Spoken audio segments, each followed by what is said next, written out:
Dios les bendiga, hermanos. Damos gracias a Dios, amén.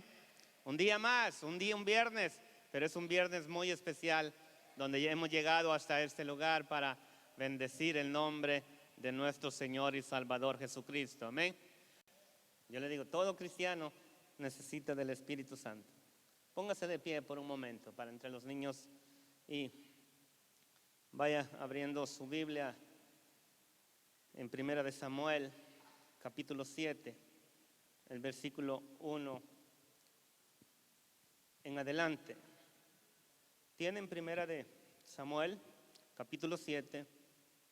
Voy a leer los primeros 4 versículos y de ahí nos estaremos haciendo como un resumen de lo que está del contexto para poder tratar de dejar en ustedes esta palabra. Y vamos a hacer referencia.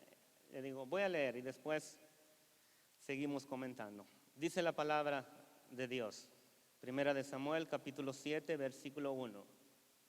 Vinieron los de Kiriat Jearim y llevaron el arca de Jehová y la pusieron en la casa de Abinadab, situada en el collado, y santificaron a Eleazar, su hijo, para que guardase el arca de Jehová.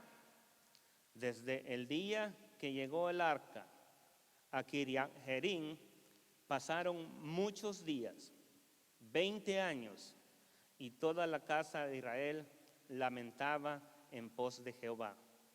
Habló Samuel a toda la casa de Israel, diciendo: si de todo vuestro corazón os volvéis a Jehová, quitad los dioses ajenos y a Astarot dentro de vosotros, y preparad vuestros corazones a Jehová, y solo a él servid, y os librará de la mano de los filisteos.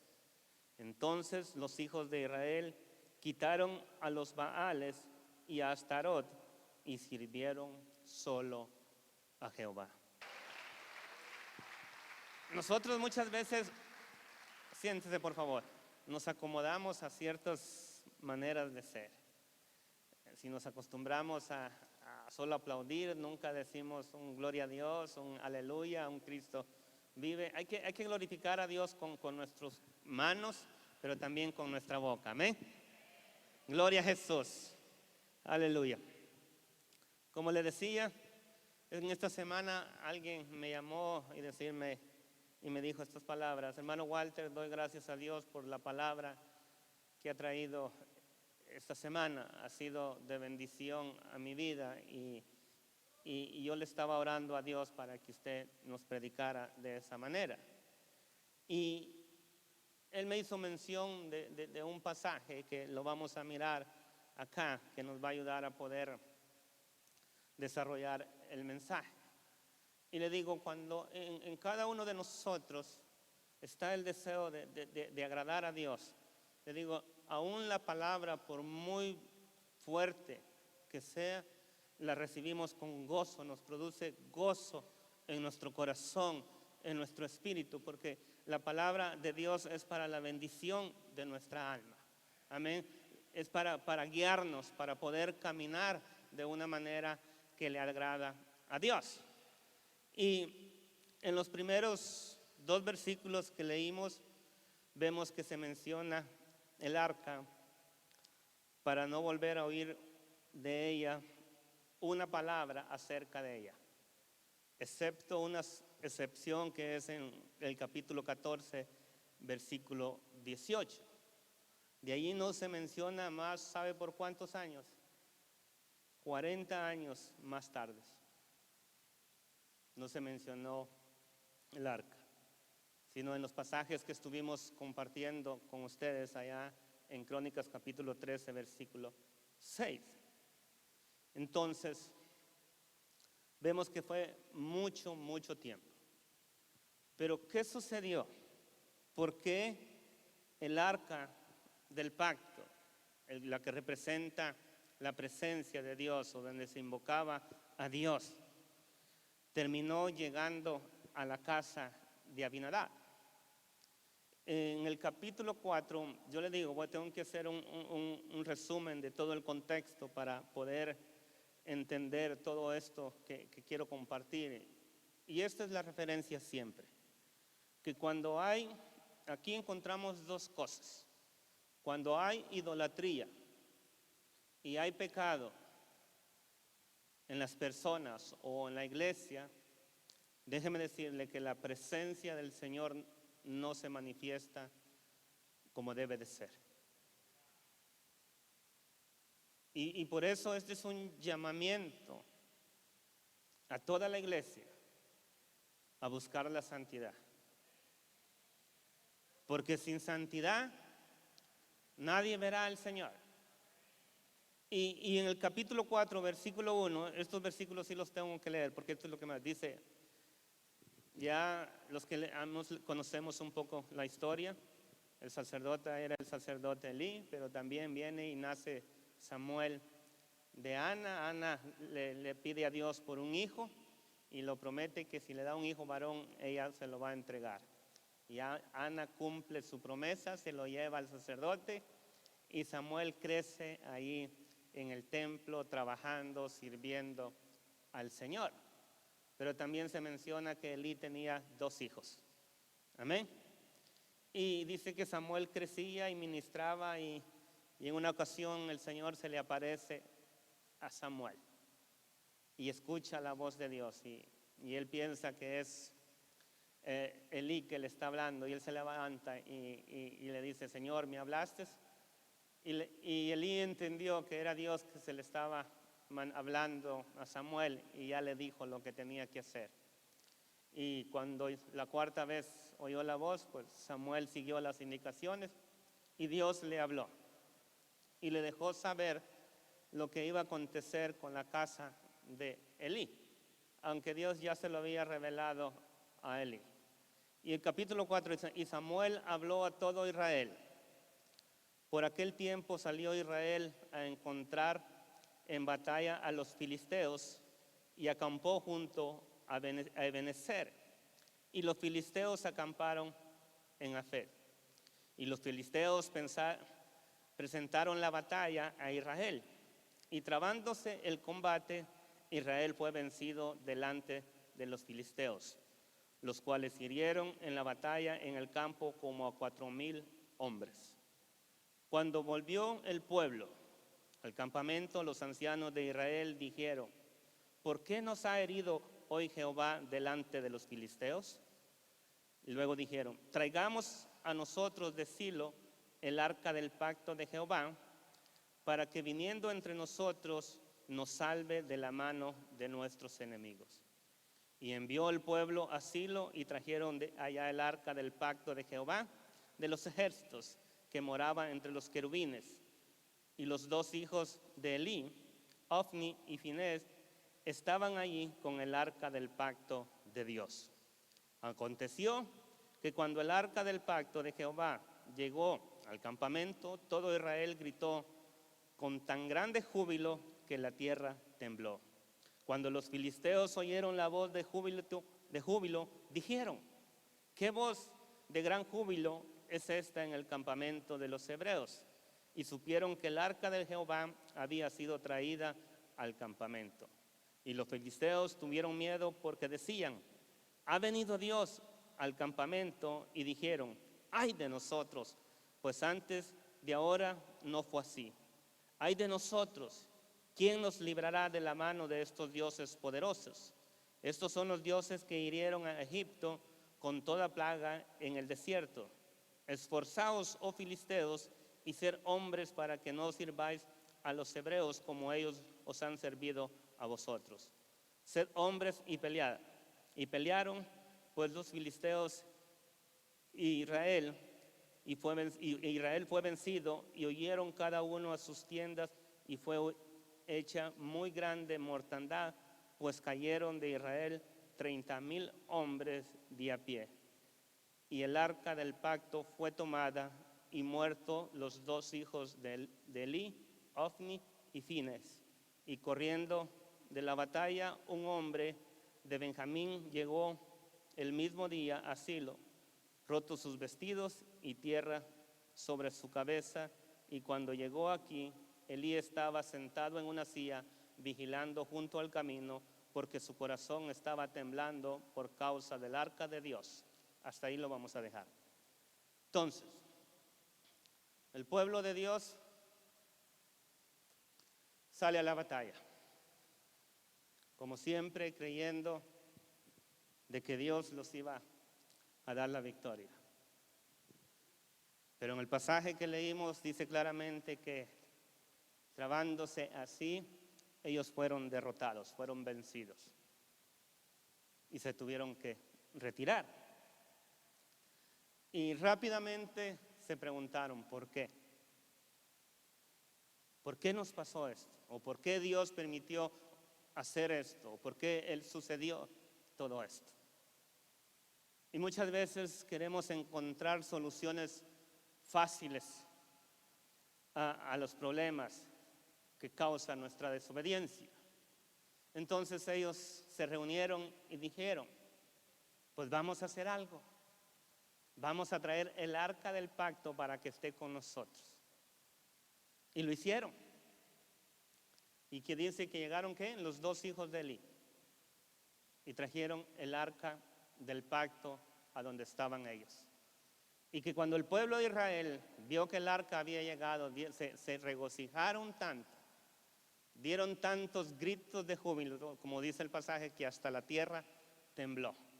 Y aún los filisteos se asustaron por lo que estaban escuchando, porque ellos sabían, aún los filisteos sabían del poder de Dios. Amén. Y le vemos como ese gran júbilo que había en Israel, porque el arca del pacto estaba entre ellos, y ahora ellos estaban seguros de que ellos iban a ganar. Pero ¿quiénes fueron los que llevaron el arca? Los dos hijos de Elí. ¿Y por qué voy a enfatizar un poquito en eso? Pero quiero terminar otra vez, remarcar la historia. Que fueron a la batalla, ¿y qué dice?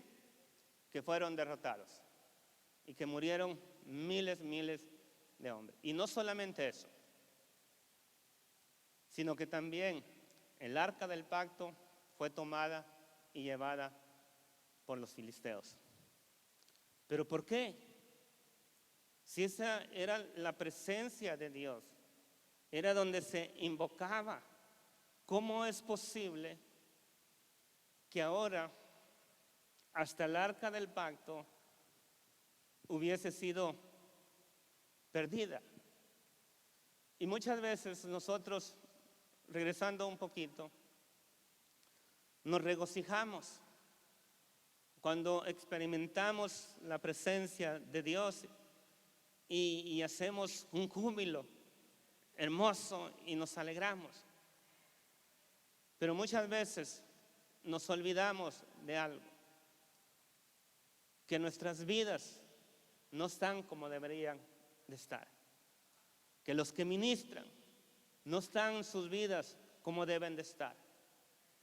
Estos dos hombres que menciona la palabra de Dios, dice, vaya al capítulo 2 de Primera de Samuel, versículo 12, para que vean quiénes estos hombres. Y el punto acá es, donde hay desobediencia, donde hay pecado, aunque la presencia de Dios se manifieste de una manera sobrenatural en aquel lugar, muchas veces no vamos a poder recibir los beneficios que uno quiere cuando la presencia de Dios está en un lugar. Vea lo que dice de estos dos hombres. Los hijos de Elí, dicen, eran hombres, ¿qué dice? Impíos, y no tenían conocimiento de Jehová. Y si usted sigue leyendo, ahí nos va a dar unos detalles de lo que estos hombres hacían. Ve el versículo 17. Era pues, dice, muy grande delante de Jehová el pecado de los jóvenes, porque los hombres menospreciaban las ofrendas de Jehová. Lo que estos hombres estaban haciendo eran cosas de una manera abominables delante de Dios. Ve el versículo 22. Dice que Elí era un hombre muy viejo y él oía de todo lo que sus hijos hacían con todo Israel y cómo dormían con las mujeres que velaban a la puerta del tabernáculo de reunión. Y les dijo: ¿por qué hacéis cosas semejantes? Porque yo oigo de todo este pueblo vuestros malos procederes. No, hijos míos, porque no es buena fama la que yo oigo, pues hacéis pecar al pueblo de Jehová. Y luego les dice: si pecare el hombre contra el hombre, los jueces le juzgarán. Mas si alguno pecare contra Jehová, dice, ¿quién rogará por él? Pero ellos no oyeron la voz de su padre, porque Jehová había resuelto hacerlos morir. Aunque fueran los que estaban encargados de que el arca del pacto llegara ahí donde estaban, eran hombres claramente, dice la palabra de Dios, que no tenían conocimiento de Jehová, dando a entender que podemos estar en este lugar, podemos estar en la iglesia, podemos llamarnos cristianos y no conocer al verdadero Dios. Y le digo, y eso es una consecuencia, y cuando no conocemos a Dios, quién verdaderamente Él es, no vamos a tener esa relación que debemos tener con Él. Una de las cosas que yo he aprendido en mi experiencia personal a través de la lectura de la palabra de Dios es que entre más yo leo la palabra de Dios, más lo conozco a Él. Y entre más yo conozco al Dios que me da la salvación, más yo voy a querer agradarlo a Él. Amén. Y entre más yo conozco a ese Dios tan maravilloso, yo más voy a querer adorarle como Él es. Dele la gloria al Señor.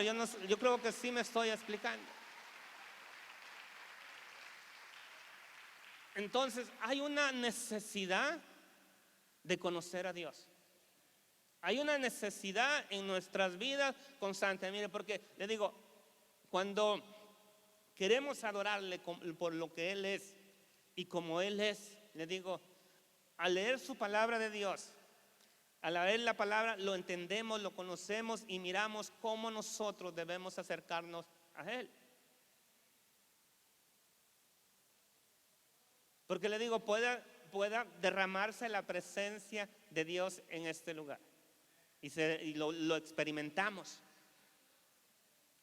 Pero muchos de ustedes no son partícipes de esto. No es que Dios no quiera, es que hay algo que los está deteniendo. Y es algo que los está separando de tener esa comunión con el Señor. El venir a este lugar no es por una religiosidad, sino porque es el amor que hay de Dios hacia nosotros, nos acerca a Él. No tenemos que venir por una obligación de que yo tengo que venir a la iglesia. Hoy es viernes, hoy hay culto, y venir ahí a regañadientes. No, usted y yo tenemos que venir a la iglesia y decir, ok, hoy es viernes, hoy es este día que el Señor ha puesto en la iglesia Cristo Vive, donde vamos a ir y le vamos a adorar. Me voy a gozar, me voy a alegrar en Él, porque este es el día.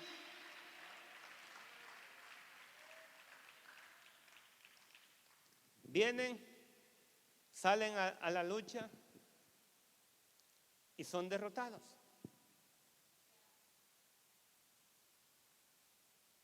Algunos todavía, le digo, ven lo que está sucediendo acá. Le digo, en esta semana hemos estado experimentando cosas hermosas, porque se lo hemos estado pidiendo a Dios.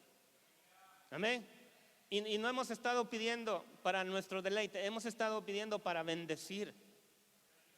No solamente bendecir sus vidas, sino para que usted pueda bendecir a otro. Amén. Queremos que usted verdaderamente tenga una relación con Cristo. Amén. Que no sea un solo ir y venir. Que no nos acomodemos a este estilo de vida y no disfrutar, no sacarle el provecho que verdaderamente debíamos de sacarle cuando estamos acá en este lugar. Entonces, le voy a parafrasear la historia. Llega este hombre que se escapa de la guerra. Elí está sentado en su silla, él está preocupado porque el arca del pacto ha sido llevada. El hombre en la entrada de la ciudad empieza a dar la información de lo que ha sucedido, y se oye un grito en la ciudad de lo que está en lamento por lo que le ha sucedido al pueblo de Israel. Este hombre llega donde está Elí, le da la noticia y dice que cuando, fíjese, primero le dijeron: han muerto tantos hombres, hemos perdido, tus 2 hijos los han matado a espada. Y luego le dice: y el arca del pacto ha sido tomada por los filisteos. Cuando él oyó esta última frase, dice que se fue hacia atrás y dice, y se desnucó y murió. Dice que Elí era un hombre de 98 años de edad, ya no miraba, había perdido la vista.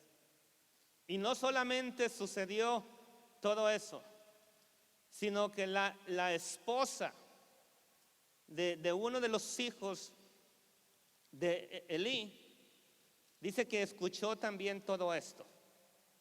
Y cuando ella escuchó que lo que había sucedido y que el arca del pacto, dice que esta mujer estaba embarazada, y cuando escuchó que su suegro, su esposo, y que el arca del pacto había sido tomada, dice que le vinieron los dolores de repente y tuvo a su hijo.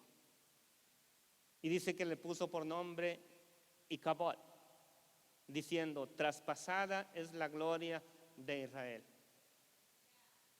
Y aquella mujer también murió. Pero siga el hilo. ¿Cuál fue? ¿Por qué el pueblo de Israel estaba sufriendo todas estas cosas? ¿Consecuencias de qué? Consecuencias del pecado.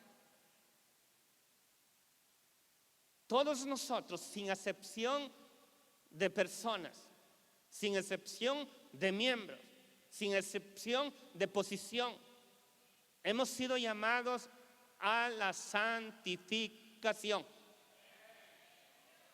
Amén. Le hemos estado diciendo que algunos queremos experimentar la presencia de Dios, queremos disfrutar de los beneficios de la presencia de Dios, pero no queremos dar la medida que requiere. Queremos seguir. Quieren seguir todavía en sus deleites, en sus pecados. Yo mencionaba hace un momento, y lo decimos a veces en broma, pero en este momento no lo voy a decir en broma. Si algunos de los hermanos varones no están acá por causa de un partido de fútbol, déjeme decirle, tienen un gran problema. Tienen un problema en si servir a Dios o satisfacer sus deseos personales. Yo le digo, si el país de que ellos son gana o pierde, no les va a traer ningún beneficio, sino que si ganan, va a alimentar un ego negativo en la vida de ellos, porque empieza a crearse esa superioridad de que somos mejores. Y en Cristo no. En Cristo somos uno. Y Dios no hace acepción de personas. Amén.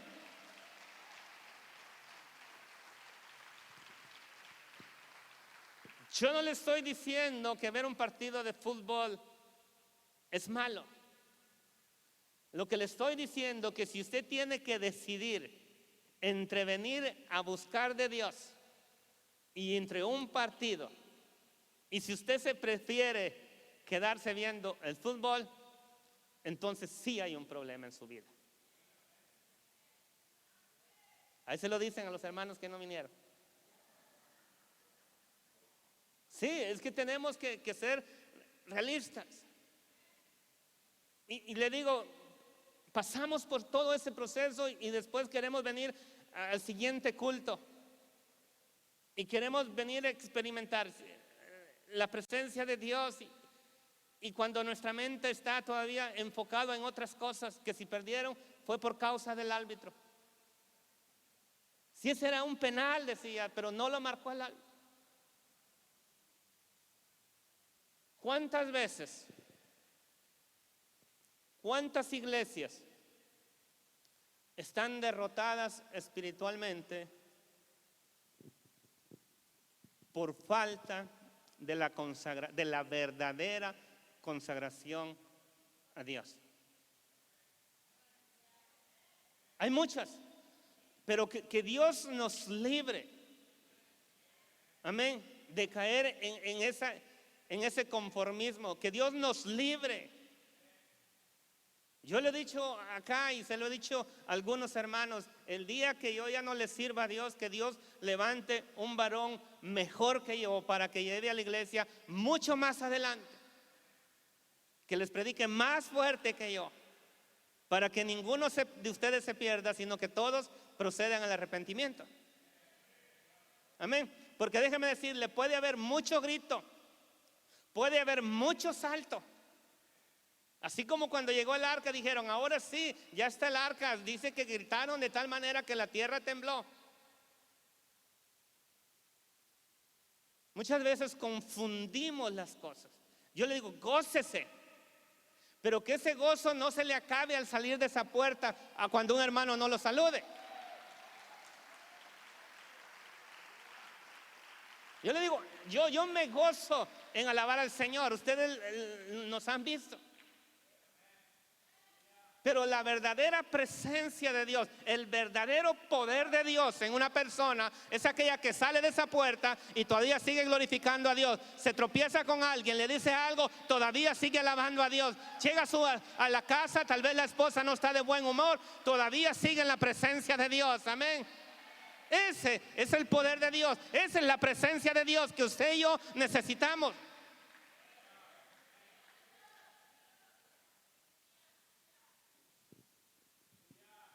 Pero queremos ver grandes cosas. Y le digo, yo lo he estado declarando por la fe, por la convicción que siento en mi espíritu.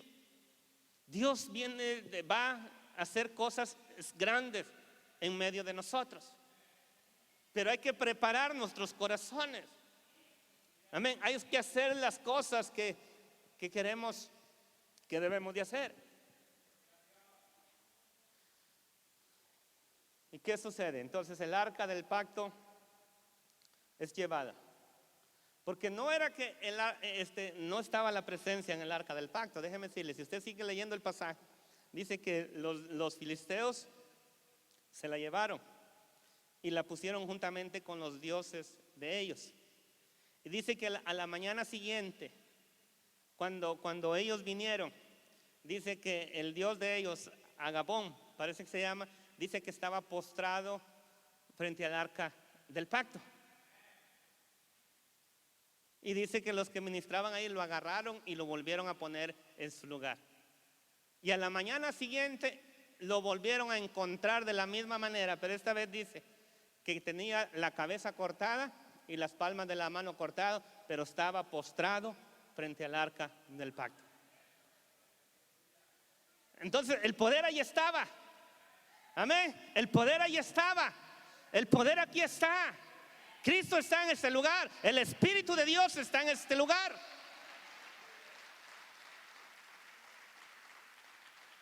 Y aún fue más allá. Dice que por causa de la presencia del arca del pacto, dice que Dios envió a que le salieran tumores a las personas y empezaran a fallecer. Y cuando los filisteos empezaron a ver en esa ciudad donde tenían el arca, dice que la mandaron para otra ciudad. Y allá sucedió lo mismo. Y la mandaron para la otra ciudad. Y luego en la última ciudad ya no la quisieron recibir. Dice, ¿por qué nos traen este aprobio a nosotros. Entonces vinieron y consultaron a los sacerdotes de los filisteos y a los adivinos y preguntaron: ¿qué haremos del arca de Jehová? Hay que devolverla. Dice: pero no la devuelvan vacía, hay que pagarles. Y le dijeron: ¿y cómo vamos a pagar nuestra expiación? Ahí lea todos los capítulos, sígalo leyendo, esto ya está en el capítulo 6. Y dice que le dijeron que tenían que hacer como los tumores que le habían salido, así tenían que hacer las bolas de oro. Y parece que hubo una plaga de ratones también, y tenían que hacer ratones de oro y ponerlos en una caja aparte. Hicieron un carro nuevo y la pusieron que 2 vacas que nunca les habían puesto yunta las llevaran. Entonces el poder estaba ahí. El poder estaba en el efecto, de eso no cambia. ¿Por qué? Porque dice la palabra de Dios que Dios sigue siendo el mismo de ayer, es el mismo hoy y será el mismo mañana. Hay poder en Jesús. Hay poder en la sangre de Jesucristo. Amén. Si la Biblia dice que la sangre de Jesucristo nos limpia de todo pecado, es porque así es. Amén. Y la Biblia dice que Dios tomó nuestros pecados, los agarró y los aventó a los más profundos de la mar, y nunca más se volvió a acordar de ellos. Y nos ha llamado, ¿qué dice? Que nos apartemos. Porque el que confiesa su pecado y se aparta de él, alcanzará misericordia. Entonces dice que pusieron el arca del pacto en un carro nuevo, y a un lado le pusieron la caja con las ofrendas. Y dice que las vacas, aunque ahí iban de una manera, iban jalando el carro y no se movieron ni a la derecha ni a la izquierda, sino que se detuvieron hasta llegar, ahí en el versículo 13 del capítulo 6 dice la palabra de Dios: y los Betsemes, dice, estaban en el trigo, en el valle, dice, segaban el trigo en el valle, y alzando los ojos vieron el arca y se regocijaron cuando la vieron. Y el carro vino al campo de Josué de Betsemes y paró allí donde había una gran piedra, y ellos cortaron la madera del carro y ofrecieron las vacas en holocausto a Jehová. Y los levitas bajaron el arca de Jehová y la caja que estaba junto a ella, en la cual estaban las joyas de oro, y los pusieron sobre aquella gran piedra. Y los hombres de Betsemes sacrificaron holocausto y dedicaron sacrificio a Jehová en aquel día. Fueron 7 meses que el arca estuvo con los filisteos, pero en esos 7 meses que el arca estuvo con los filisteos les causó muchos problemas. Ahora los que estaban ahí segando el trigo lo ven y se regocijan de ver el arca de regreso. Y se detuvo y hacen sacrificio y parece que todo está bien. Pero el pasaje nos dice que estos hombres vieron dentro del arca del pacto algo que no deberían de haber hecho. Y dice que en aquel día murieron 50,070 hombres de ese lugar.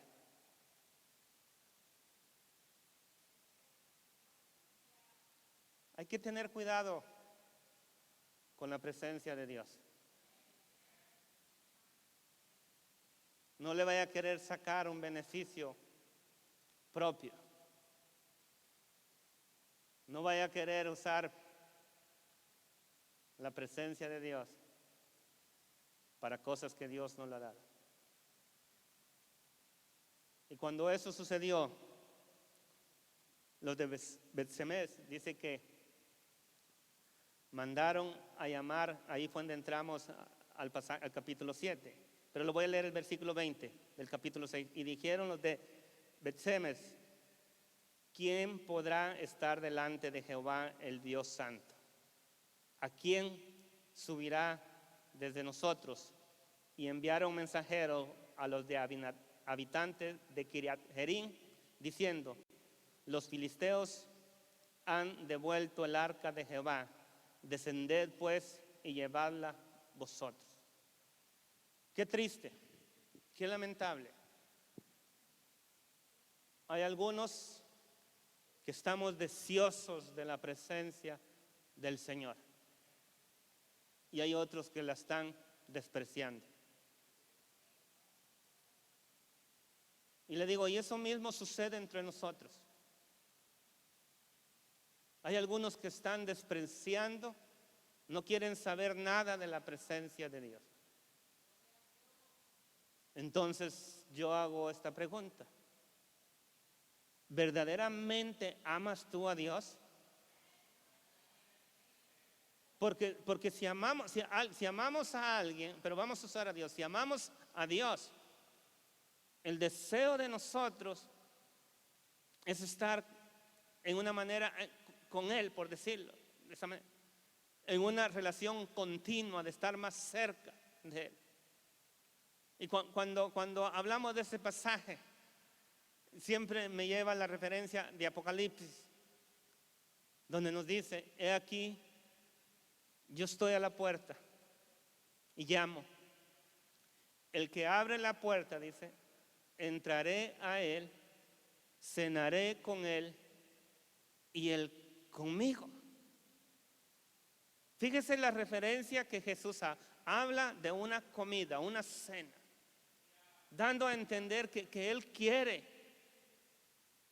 estar con nosotros. Él quiere tener comunión con nosotros. Y como lo hemos dicho en otras ocasiones, muchas veces hemos dejado al Señor con la mesa servida y hemos despreciado la presencia de Dios, así como los de este pueblo lo estaban haciendo.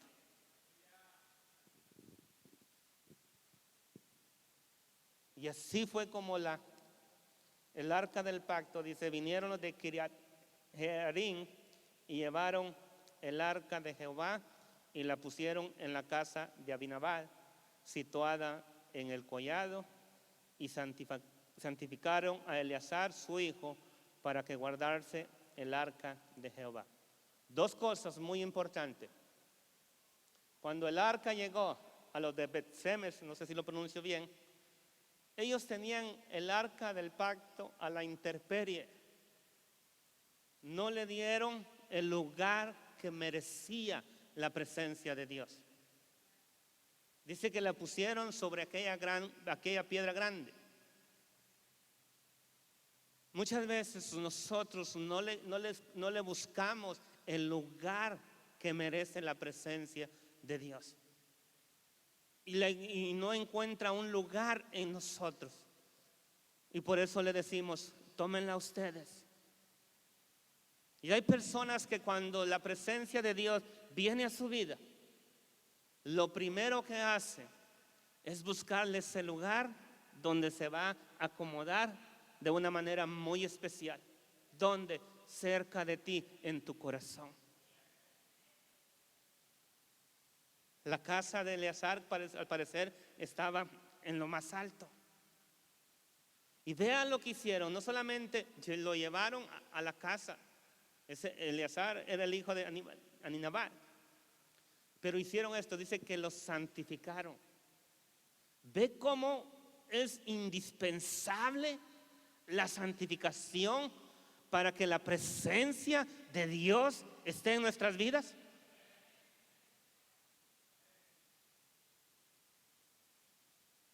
Es necesario. Tenemos que separarnos.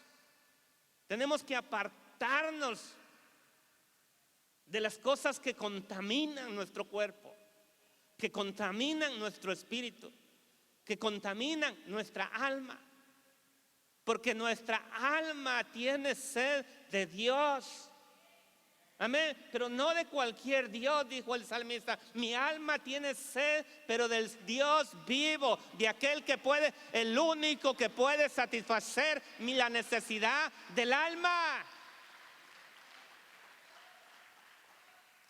Hay un canto que dice que el mundo es un desierto. Amén, ¿quién lo sabe? Que no puede producir, ¿qué dice? agua para el alma. Pero aquí viene, pero el Espíritu Santo dice que es una fuente dentro de nosotros que brotan como ríos de agua viva. ¿Para qué? Para satisfacer nuestra necesidad, para experimentar al mismo Dios dentro de nosotros y gozarnos y disfrutar y permanecer y seguir hacia adelante. Y cuando Cristo es en nosotros, allí es cuando verdaderamente somos más que vencedores por medio de aquel, por medio de nuestro Señor Jesucristo. Acuérdese, le buscaron una casa. Vamos a pensar, era la mejor casa de ahí del área, por decirlo de una manera. Y yo creo que sí. Han de haber buscado un cuarto ahí en la casa de Eleazar para ponerla de una manera. Y no solamente eso, que los que ministraban cerca de la arca del pacto tienen que estar santificados. Y ese no era un mandamiento nuevo. Ese mandamiento lo dio Dios desde cuando allá a Moisés le dio. Cuando Moisés le dijo: voy a escoger a Aarón tu hermano como sacerdote y a los levitas para que ellos sean los que ministren el altar. Pero ellos se guardarán, ellos se purificarán todo el tiempo del servicio de su sacerdocio. No es que solo nos vamos a guardar el domingo, no. Y luego vivir el resto de la semana como nosotros querramos, no. Si queremos continuamente experimentar el caminar con Dios, le digo, tenemos que conocer a aquel que está a nuestro lado, aquel que nos lleva. Entonces dice: y santificaron a Eleazar su hijo para que guardase el arca de Jehová. Versículo número 2. Desde el día que llegó el arca a Kiriat Jearim, pasaron muchos días, 20 años, y toda la casa de Israel lamentaba en pos de Jehová. Escuchen lo que dice ese versículo. Pasaron 20 años y toda la casa de Israel lamentaba en pos de Jehová. Lo extrañaban. La extrañaban de una manera, la presencia de Dios. Pero lo que me dicen los siguientes versículos es esto: que ellos todavía no se habían apartado de la manera de vivir. Porque entonces, hasta ese entonces, porque podemos preguntar, entonces, ¿dónde estaba Samuel todos estos 20 años? ¿Qué estaba haciendo? Él era el sacerdote de ese tiempo. Él era el juez de ese entonces. Ve la responsabilidad que hay en aquellos que estamos, que Dios nos permite guiarlos por un tiempo a ustedes, a Dios. Es una responsabilidad de llevarlos al conocimiento de la verdad. Es una responsabilidad de que ustedes sepan quiénes son ustedes y quién es Dios y qué es lo que Dios quiere de nosotros. Y entonces en el versículo 3 empieza a hablar Samuel y dice: habló Samuel a toda la casa de Israel diciendo. ¿Qué les dijo? Les dijo: si de todo vuestro corazón, ¿qué dice? Os volvéis a Jehová, dando a entender. ¿Cómo te vas a volver? Es que te has alejado. Es que te has ido en pos de otros dioses. Entonces, cuando Samuel escuchó que ellos lamentaban la ausencia de la presencia de Dios, le dijo: hay algo que se tiene que hacer. Y esto es lo número 1. Le dice que si ustedes de todo corazón se vuelven a Dios, van a volver a experimentar. Y eso es lo que Dios nos sigue diciendo a cada uno de nosotros. Que nos tenemos que volver de verdad. Nos tenemos que volver adoradores de Dios. No adorar a medias. Tenemos que poner todo nuestro corazón. Amén. Ponerlo a Él como el centro de nuestra vida. Amén. Yo le digo, y volviendo, remarcando el punto que estábamos mencionando del fútbol soccer. Le digo, cuando verdaderamente nuestro deleite es el Señor, le digo, esas cosas no nos hacen falta para nada. Así como es la bebida alcohólica, uno no la necesita.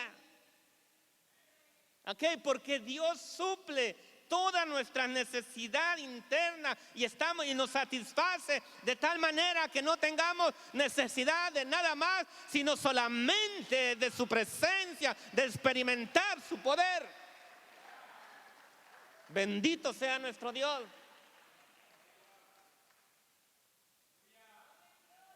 Yo siempre le recuerdo, si usted y yo le diéramos el valor, número 1, a la salvación, número 2, al Espíritu Santo que está dentro de usted. Cuando decimos que el Espíritu Santo está con nosotros, si en nosotros estamos diciendo que el mismo Dios que hizo los cielos y la tierra está con usted. Pero le digo, pero no lo entendemos, como que no lo queremos aceptar, o como que nuestra mente, nuestros pensamientos, no, eso no puede ser posible. Si Dios lo dice, así es, porque la palabra de Dios me dice que Él estará conmigo y dentro de mí. Entonces Dios está conmigo y quiere lo mejor para mi vida.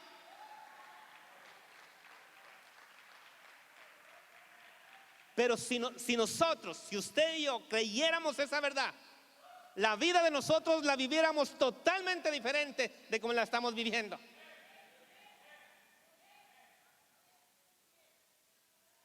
Fuéramos como aquel publicano que ni alzar nuestros ojos quisiéramos para no pensar que Dios se vaya a ofender para mirarlo. Bendito sea nuestro Dios. Entonces dice que ¿cuál es el primer punto? Que tenemos que volvernos a Él completamente en nuestro corazón. ¿Qué es lo que pide Dios de nosotros? El corazón, el centro de nuestras emociones. Amén. Que nuestros pensamientos sea Él. Que lo que cuando repetimos aquel pasaje que dice, para mí el vivir es Cristo, que sea una realidad en nuestra vida. Amén, que diga, para mí el vivir es Cristo, mi vida es Cristo. Y la gente le puede decir, ¿y usted por qué está en la iglesia tantas horas? Porque mi vida es Cristo. ¿Por qué va todos los días que va? Porque mi vida es Cristo. Amén.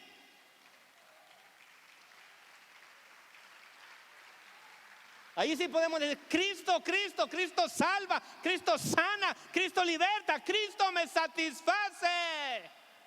Aleluya, Cristo me satisface todas mis necesidades y aparte de eso me promete la vida eterna. Déselo fuerte al Señor, créalo que usted es un hijo de Dios, crea que usted tiene las promesas de Dios en su vida.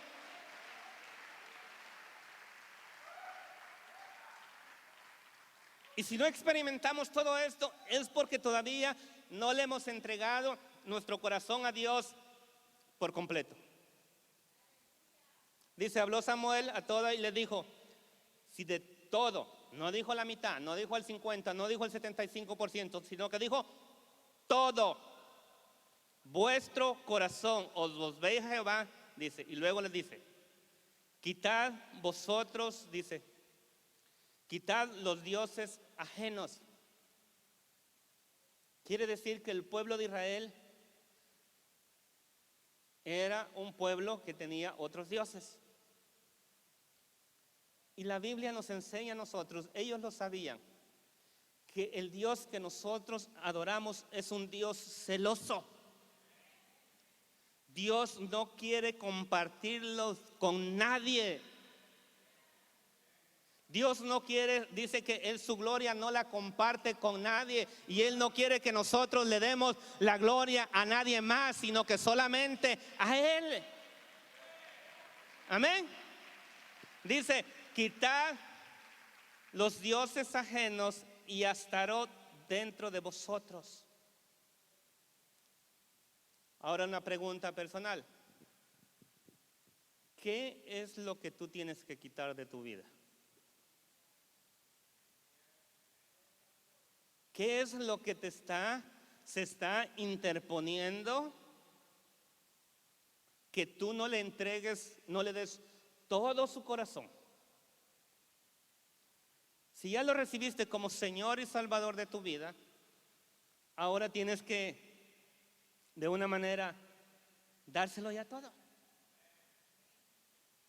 Pero examínate. ¿Qué es lo que se está interponiendo? Dice, quitad los dioses ajenos y Astarot dentro de vosotros y preparad vuestro corazón a Jehová. Fíjese, al principio dijo diciendo, si de todo nos tenemos que volvernos a Él. Eso es el arrepentimiento. Tenemos que arrepentirnos. Después que nos arrepentimos, tenemos que quitar todo aquello.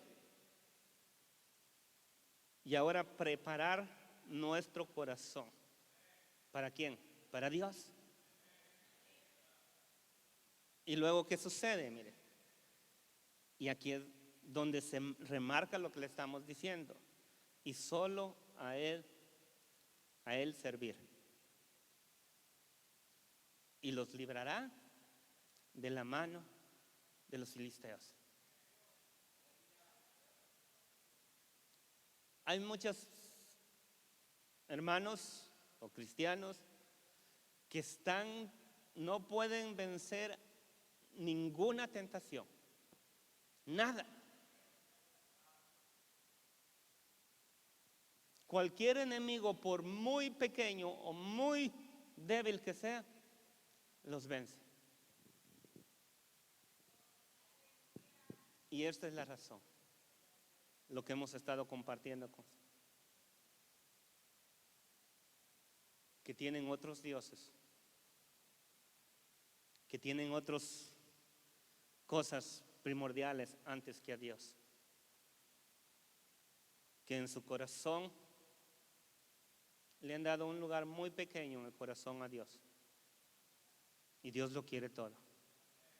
Y dice el Señor, si tú haces esto, les está diciendo Samuel, y solamente a Él sirve, dice, Él los librará de la mano de los filisteos. Entonces, sí podemos decir Filipenses 4:13, todo lo puedo en Cristo que me fortalece. Amén. Porque hay veces que lo decimos, pero ni usted mismo se lo cree. Y le voy a decir por qué.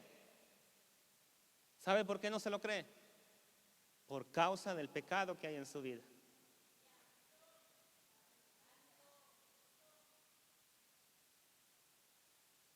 Por causa de todo eso.